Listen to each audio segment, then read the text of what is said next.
Daniel Carter stood at the window of his office in New York City. The United Nations building was quiet at this hour. Most people had gone home. But Daniel could not leave. Not after the message he had received. The holographic display on his desk still showed the words.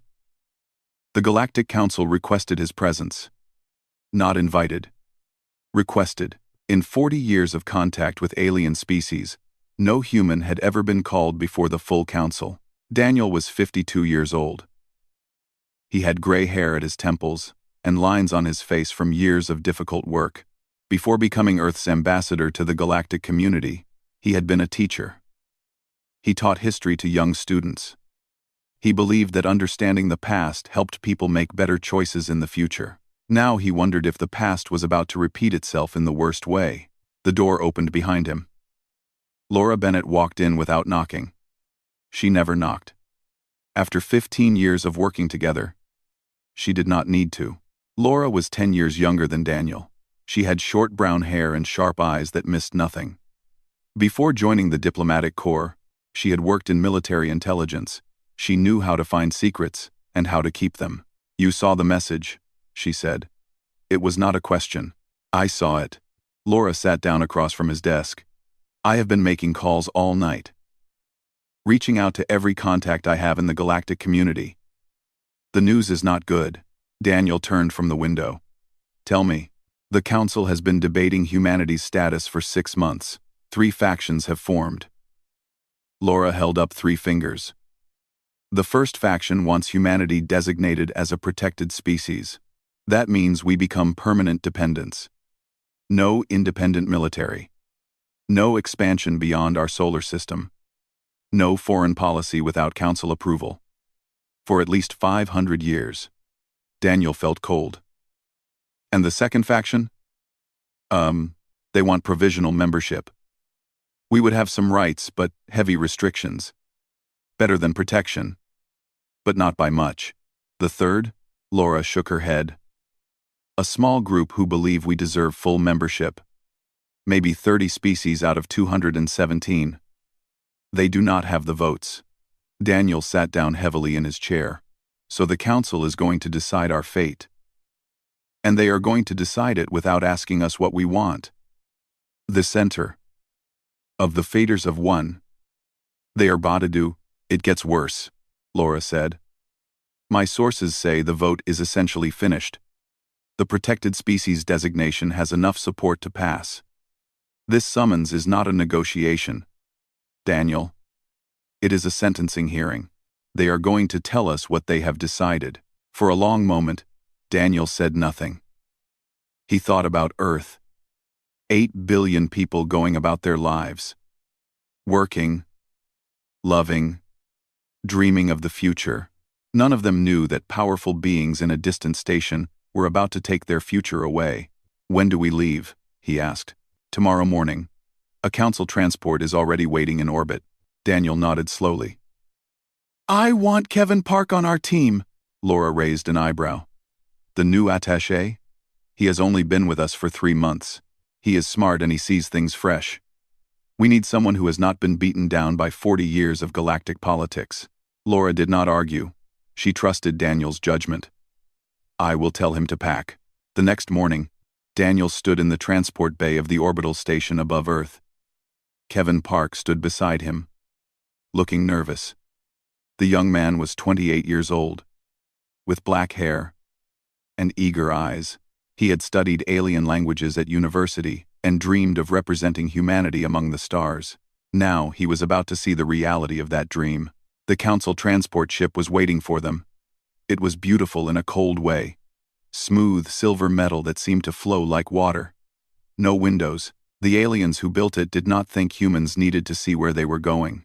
A Kathrani officer met them at the entrance. The Kathrani were tall and thin, with blue-gray skin and 4 arms. They had been traveling between stars when humans were still living in caves. "Ambassador Carter," the officer said.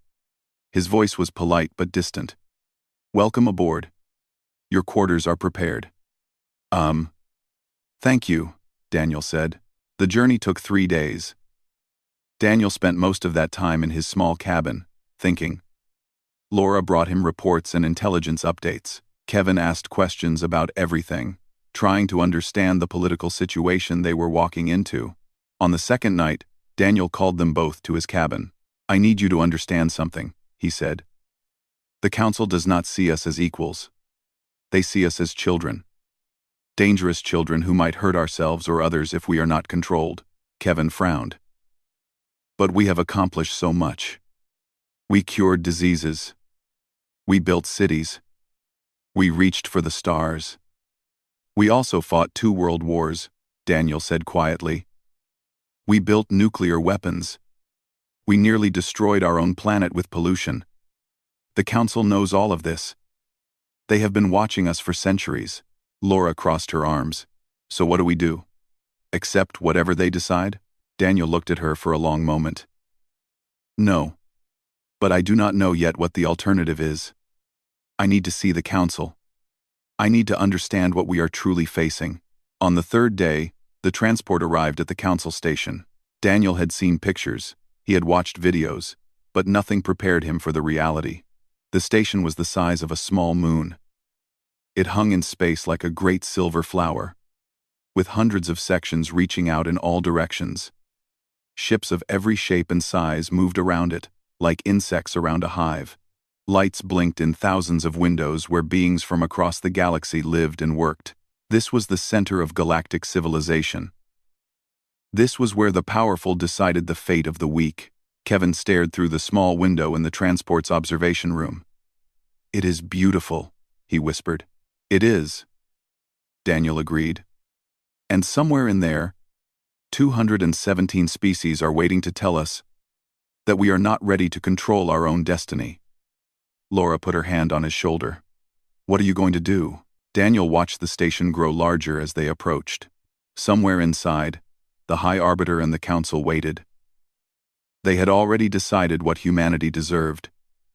They had already written the sentence, but they had not heard humanity's answer yet. "I am going to listen," Daniel said. "I am going to learn. And then I am going to find a way to change their minds." The transport docked with a gentle thump. The door opened. Daniel Carter straightened his suit, took a deep breath, and walked forward to meet his people's fate. The quarters they gave to the human delegation were small and far from the main diplomatic sector. Daniel noticed this immediately. In galactic politics, location meant everything. Important species stayed near the council chambers. Less important species stayed farther away. Humanity had been placed at the edge of the station, near the waste processing facilities. "This is insulting," Laura said, as she looked around the 3 small rooms. "Even the cleaning staff has better quarters." Daniel set down his bag. "They are sending a message. They want us to know our place, before we even speak." Kevin was looking out the window. From here, they could see cargo ships loading and unloading. Workers moved containers of goods from distant worlds. None of them looked toward the human section. "I want to explore the station," Kevin said. "I want to see how they really view us." Daniel nodded. "Go. But be careful. Watch and listen. Do not argue with anyone." After Kevin left, Laura sat down across from Daniel. She activated a small device that created a privacy field around them. No one could listen now. "I made contact with my sources," she said quietly. "The situation is worse than we thought. Tell me everything." Laura pulled out a data pad. "The vote is scheduled for tomorrow evening. Right now, the count stands at 187 species in favor of protected status. 23 are supporting provisional membership. 7 want full membership for humanity." Daniel did the math. "That is only 217. The Sindari have not declared their position. Their representative, Councillor Merrick's, has been silent. But my sources say she will vote with the majority. She has too many political alliances to risk." Daniel leaned back. "So it is decided. Tomorrow they will vote, and humanity will become a protected species. We will lose control of our own future." "There might be one chance," Laura said. "You have the right to address the council before the vote. It is tradition. They must let you speak." "For how long?" "Protocol says you can make a brief statement, maybe 10 minutes." Daniel laughed. but there was no humor in it. 10 minutes to change the minds of 200 species who have already decided we are children. It is all we have. That evening, Daniel requested a meeting with High Arbiter Velox. The Arbiter was the leader of the Galactic Council, and had held that position for 300 years. He was Kethrani, ancient even by the standards of his long-lived species. Daniel waited for 4 hours before a message came. The Arbiter would see him for 10 minutes. No more. The Arbiter's chambers were deep in the center of the station. Daniel walked through corridors of white stone and soft light. Guards stood at every corner. They watched him pass with expressions he could not read. High Arbiter Velox sat in a simple chair in a room filled with plants from 100 worlds. He was old. His blue-gray skin had faded to silver, and his 4 arms moved slowly. But his eyes were sharp and bright. "Ambassador Carter," Velox said.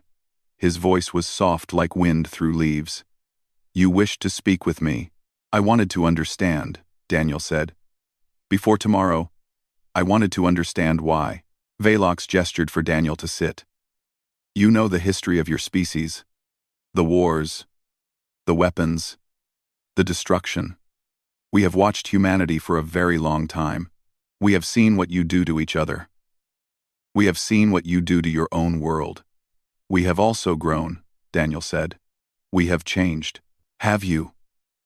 Velox waved one hand, and images appeared in the air between them. Daniel saw cities burning. He saw soldiers fighting. He saw mushroom clouds rising over devastated lands. "These images are from your last century. 100 years ago, your species nearly destroyed itself, and you have built even more terrible weapons since then." Daniel could not deny it. "The images were true," Velox continued. "I have been Arbiter for 300 years. In that time, I have seen 12 species given full autonomy before they were ready. Do you know what happened to them? No. They destroyed themselves. Every single one. Some through war, some through environmental collapse, some through weapons they could not control." Velox's voice was heavy with old grief. 12 species, billions of lives, gone. Because we believed they were ready when they were not. Daniel sat in silence for a moment. Then he asked the one question that mattered. "Did any of those species ask to be saved?" Velox's eyes narrowed. "What do you mean? Did any of them come to the council and say, 'Please protect us from ourselves'? Or did the council decide for them? Just as you are deciding for humanity now." The Arbiter did not answer. "Protection that is not chosen is not protection," Daniel said. "It is control. It is one group deciding they know better than another. We have a word for that on Earth. We call it colonialism, and we learned long ago that it never truly helps the people it claims to protect." Velox rose from his chair. His tall form seemed to fill the room. "You compare us to your own empires? We are not conquerors. We seek only to prevent suffering." Only 7. "With respect, High Arbiter. That is what every empire says." The 10 minutes were over. Daniel was escorted out without another word. Back in his quarters, he found Laura and Kevin waiting. Kevin looked shaken. "What did you see?" Daniel asked him. "I walked through the station for hours," Kevin said. "I listened to what people said about us. They call us the infant species, the violence-prone ones. Some of them laugh when they talk about Earth. They think we are a joke, a dangerous joke." Laura was watching Daniel carefully. "What happened with the Arbiter?" Daniel told them. When he finished, he sat down and put his head in his hands. For a long moment, no one spoke. Then Daniel looked up. "Laura, I need you to do something for me. I need you to find every record of humans helping alien species. Every act of kindness. Every sacrifice. Every time we chose peace when we could have chosen war." Laura frowned. "That will take all night." "Then work all night." Kevin stepped forward. "What are you planning?" Daniel stood and walked to the window. Outside, the stars burned cold and distant. Somewhere among them was Earth. His home. His people. "They want to judge us by our worst moments," Daniel said. "Tomorrow, I am going to show them who we can be at our best. And then I am going to say something that this council has never heard before." "What?" Laura asked. Daniel turned to face them. His eyes were hard with determination. "I am going to say no." He stayed awake until dawn, writing and rewriting, searching for the words that might change everything. The Grand Council chamber was the largest room Daniel had ever seen. It rose up like the inside of a mountain, with seats carved into the walls in circles that reached toward a ceiling lost in shadow. Each circle belonged to a different species. Each seat held a representative who would vote on humanity's future. 217 species, thousands of individuals, all of them looking down at the small platform where the human delegation stood. Daniel felt very small. He was meant to feel small. The chamber was designed to make lesser species understand their place. Humanity's platform was at the lowest level, beneath everyone else. Every other species literally looked down on them. Laura stood at his right side. Kevin stood at his left. Behind them, a handful of other human diplomats waited in silence. They were all that stood between Earth and 500 years of controlled existence. A deep bell rang through the chamber. High Arbiter Velox rose from his seat at the highest point of the room. His voice carried without effort to every corner. "This session of the Galactic Council is called to consider the status of the species known as humanity. Earth designation, Sol 3. First contact, 40 standard years ago. Current population, 8 billion. Current technological level, early interstellar." The Arbiter paused. His ancient eyes found Daniel far below. "We will hear testimony regarding humanity's fitness for self-governance. Ambassador Thrin of the Vorath Dominion will speak first." Ambassador Thrin was a massive creature. His species looked like bears with scales and 6 legs. They were one of the oldest members of the council, and among the most powerful. When Thrin spoke, others listened. "Friends and allies," Thrin began. His voice rumbled like distant thunder. "We gather to discuss a difficult matter. The humans are not evil. They are not monsters. But they are young, so very young." He pressed a control, and images appeared above the chamber. Earth from space. Beautiful and blue and fragile. This is their world. Their only world. And look what they have done to it. The images changed. Forests burned. Oceans filled with waste. Ice melting at the poles. They nearly destroyed their home through carelessness and greed. What will they do when they spread to other worlds? More images. Human soldiers marching. Bombs falling on cities. Bodies lying in streets. This is their history. War after war after war. They kill each other over land. Over resources. Over ideas.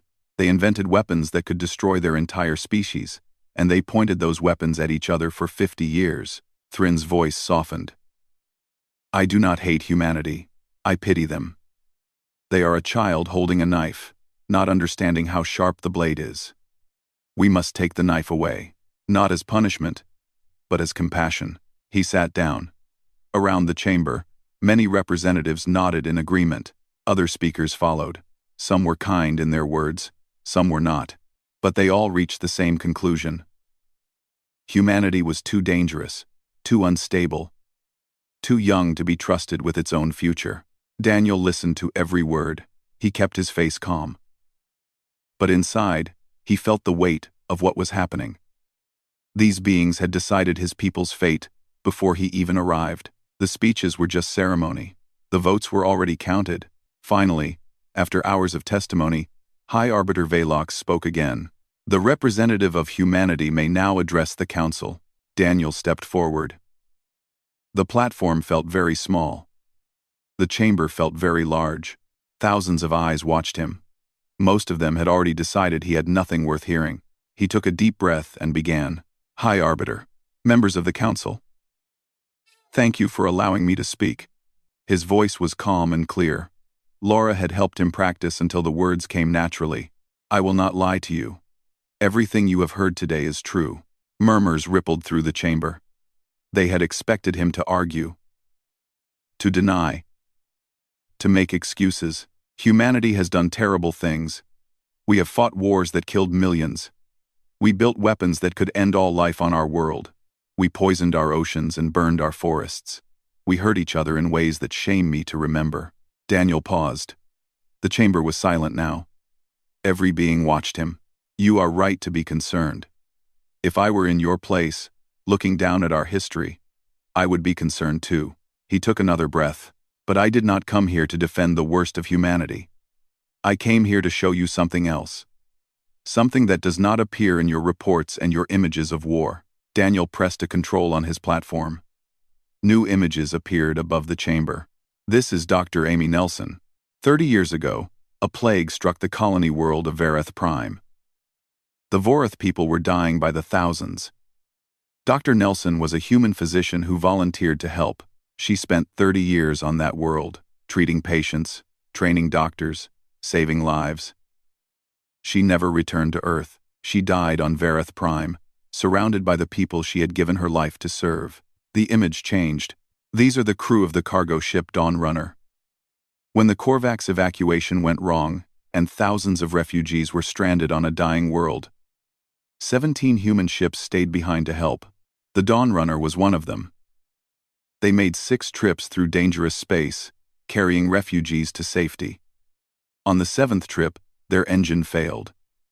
The crew had time to escape. Instead, they stayed with their ship so they could guide it away from the refugee camp before it exploded. All 12 crew members died. They saved 4,000 Korvax lives." Another image. "This is Marcus Young, a musician. 20 years ago, the Sindari and the Telkoth were on the edge of war. Millions would have died. Marcus traveled to the neutral zone and played his music for both sides. He played for 7 days without stopping. By the end, the leaders of both species were sitting together, listening.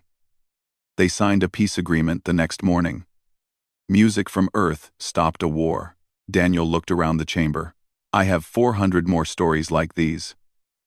400 examples of humans helping alien species with no expectation of reward.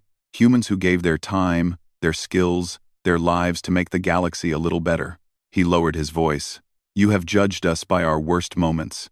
You have looked at our wars, and our weapons, and our failures, and you have decided that this is who we are." Daniel stepped forward to the very edge of his platform. "But we are more than our mistakes. Every species in this chamber has a dark history. Every one of you has ancestors who did terrible things. The difference is that you were given time to grow, time to learn, time to become better." His voice grew stronger. "Now let me show you who we choose to be. Not who we were forced to be by fear and hunger and ignorance, but who we become when we choose compassion over cruelty, when we choose sacrifice over selfishness, when we choose hope over despair." The chamber was completely silent. Even High Arbiter Velox leaned forward to listen. Daniel had their attention now, and he was just getting started. Daniel looked up at the thousands of beings watching him. He could feel the shift in the chamber. For the first time, they were truly listening. Not waiting for him to finish, listening, but showing humanity's good deeds was not enough. He knew that. The Council had already made their decision. They would acknowledge that humans could be kind and then vote to control them anyway. He needed to do something more. Something no species had ever done in this chamber before. "High Arbiter," Daniel said. "Members of the Council, I thank you for hearing these stories. But I did not come here just to defend my people. I came here to ask a question." He paused. The silence was complete. "By what right do you judge us?" Murmurs rippled through the chamber.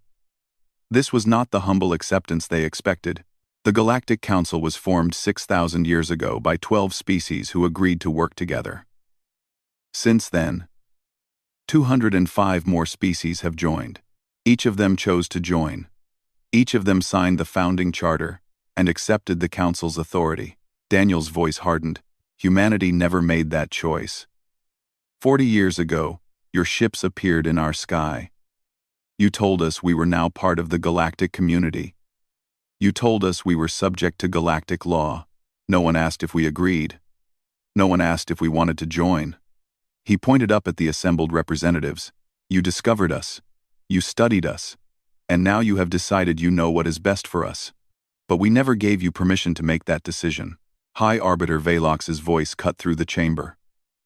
Ambassador Carter, you are approaching dangerous ground. The Council's authority is not subject to question. Daniel turned to face the Arbiter directly. With respect, High Arbiter, I am not questioning your authority over the species who chose to accept it. I am questioning your authority over a species who never made that choice. The murmurs grew louder. Several representatives rose from their seats in anger. Others leaned forward with interest.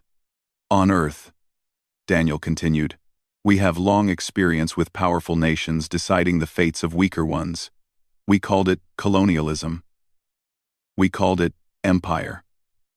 The powerful always had good reasons. They said they were bringing civilization to primitive peoples. They said they were protecting the weak from themselves. They said they knew best. He looked around the chamber. Tell me, honored representatives, how are you different? You look at humanity and see a young species that might hurt itself. You believe you are showing compassion by taking control of our future. But from where I stand, you look exactly like the empires of Earth's past. You have better technology.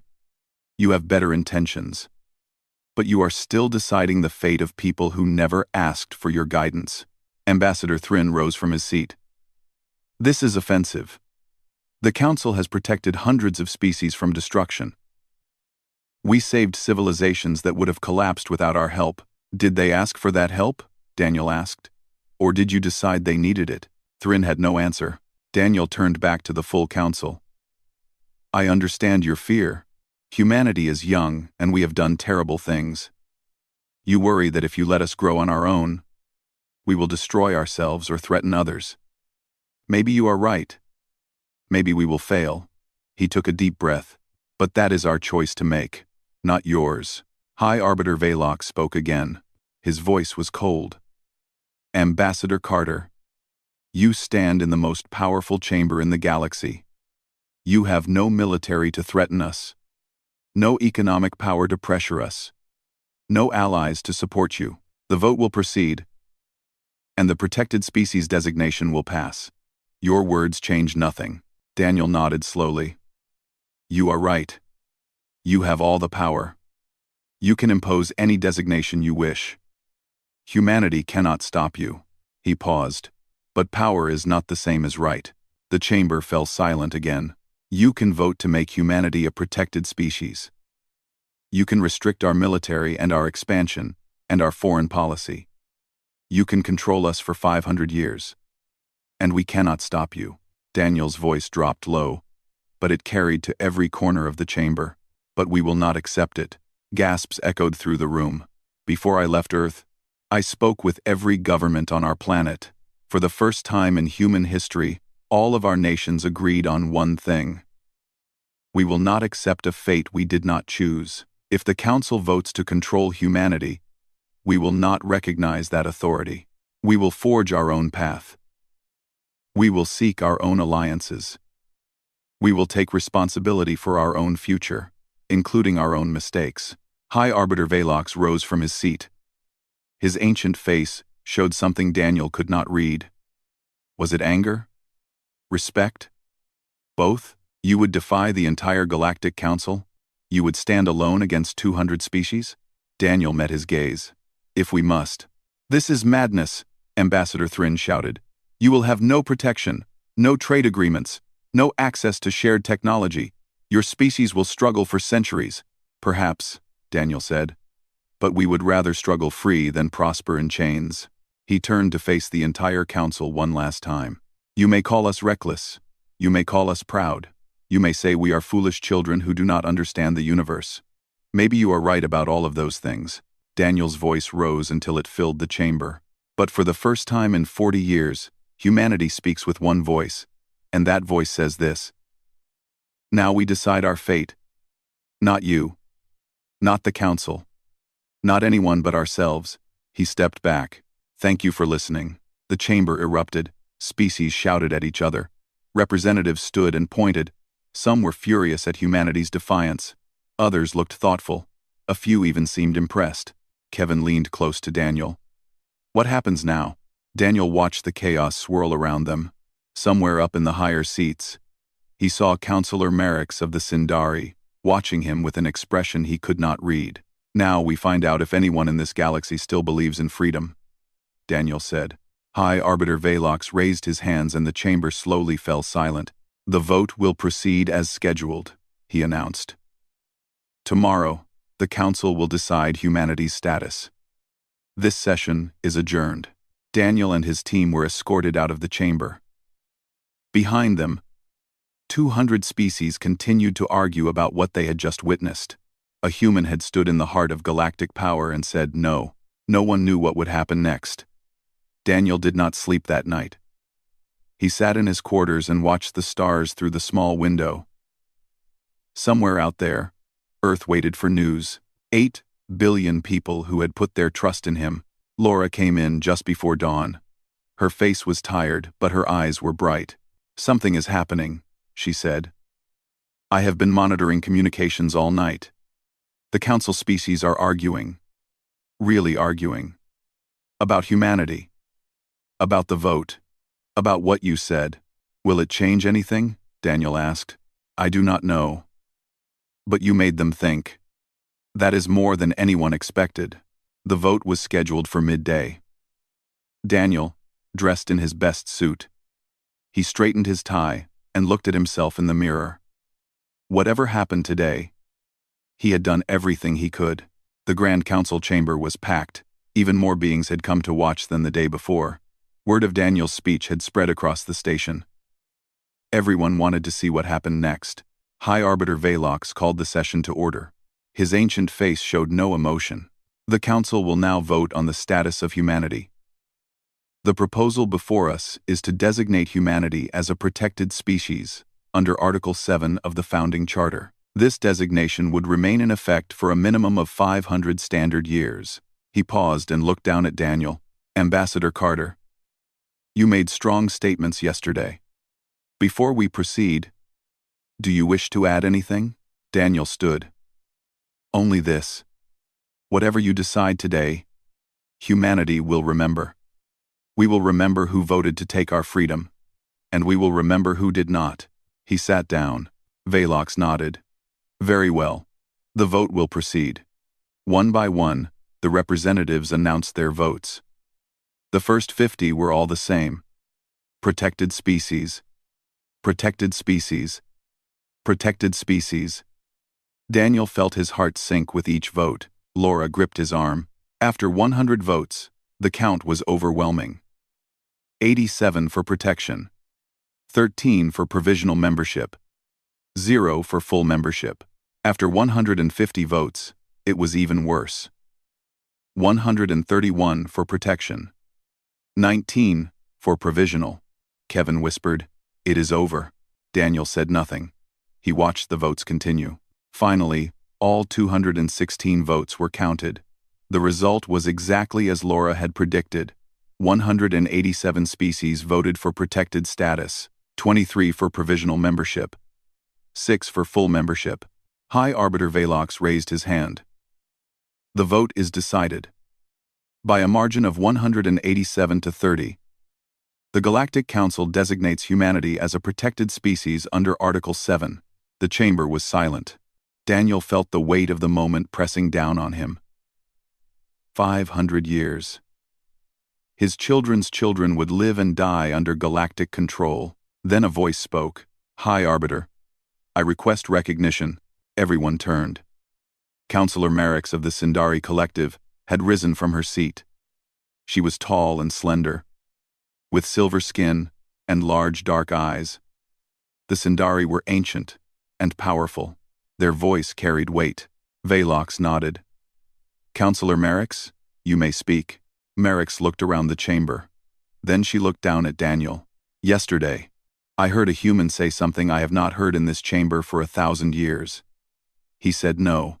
He refused to accept a fate that was imposed on him. He demanded the right to make his own mistakes, to build his own future, to succeed or fail on his own terms."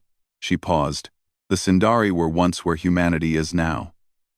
3,000 years ago, this council decided we were too aggressive, too unstable, too dangerous. They voted to control us, and we accepted it because we had no choice. Her voice hardened. It took us 800 years to earn our freedom. 800 years of proving ourselves worthy to beings who believed they knew better than us. I have never forgotten that. My people have never forgotten. Merrick's raised her head high. The Sindari Collective will not enforce the protected species designation. We will establish independent diplomatic relations with Earth. We will trade with humanity. We will treat them as equals, and we will see what they become when they are free to choose their own path. The chamber exploded with noise. Some representatives shouted in outrage. Others sat in stunned silence. But Merrick's was not finished. I call on any species who remembers what it was like to be young and judged to stand with us. The vote is official. But enforcement requires cooperation. Without that cooperation, this designation means nothing. For a long moment, no one moved. Then a representative from a small species in the upper levels stood. The Corvan Republic stands with the Sindari. We will not enforce the designation. Another stood. The Telkoth Federation also refuses. Then 3 more. Then 7. Then 12. Daniel watched in amazement as species after species announced their refusal to enforce the Council's decision. Some were small and weak, others were large and powerful. But they all had one thing in common. They remembered what it was like to have their fate decided by others. By the time the declarations stopped, 43 species had refused to enforce the protected status designation. It was not a majority. But it was enough. Without broad cooperation, the Council could not control humanity's trade, diplomacy, or expansion. The designation was official, but it was meaningless. High Arbiter Velox stood in silence for a long time. The chamber waited for his response. Finally, he spoke. The Council's vote stands. But I will not order enforcement against the will of 43 member species. This matter will be revisited in 50 years. 1. He looked down at Daniel. Ambassador Carter, your species has been given an opportunity. Do not waste it. Daniel bowed his head. We will not, High Arbiter. The session was adjourned. Daniel and his team walked out of the chamber in a daze. Laura grabbed his arm. You did it. I do not know how, but you did it. Daniel shook his head. I did not do anything. I just refused to accept what they offered. Counselor Merrick's and the others made the real difference. Kevin was smiling for the first time since they arrived. What happens now? Now the work begins, Daniel said. We have allies. But we have not earned their trust yet. We have freedom, but we have not proven we deserve it. The next 50 years will determine everything. They walked toward the docking bay where their ship waited. On the way, they passed Counselor Merrick's. She stopped and looked at Daniel. You took a great risk today, she said. So did you, Daniel replied. Why? Merrick smiled. It was a strange expression on her silver face. Because I watched you refuse to accept your chains. And I remembered a time when my people did not have the courage to do the same. She turned to leave, then paused. The Sindari have a saying. Freedom is not given. It is taken. But it must also be earned. Day by day. Choice by choice. Welcome to the long road. Ambassador Carter. She walked away. Daniel and his team boarded their ship. As they pulled away from the great station, Kevin stood at the observation window. What do you think will happen? He asked. Daniel watched the station grow smaller in the distance. Ahead of them, the stars waited. Somewhere among them was Earth. His home.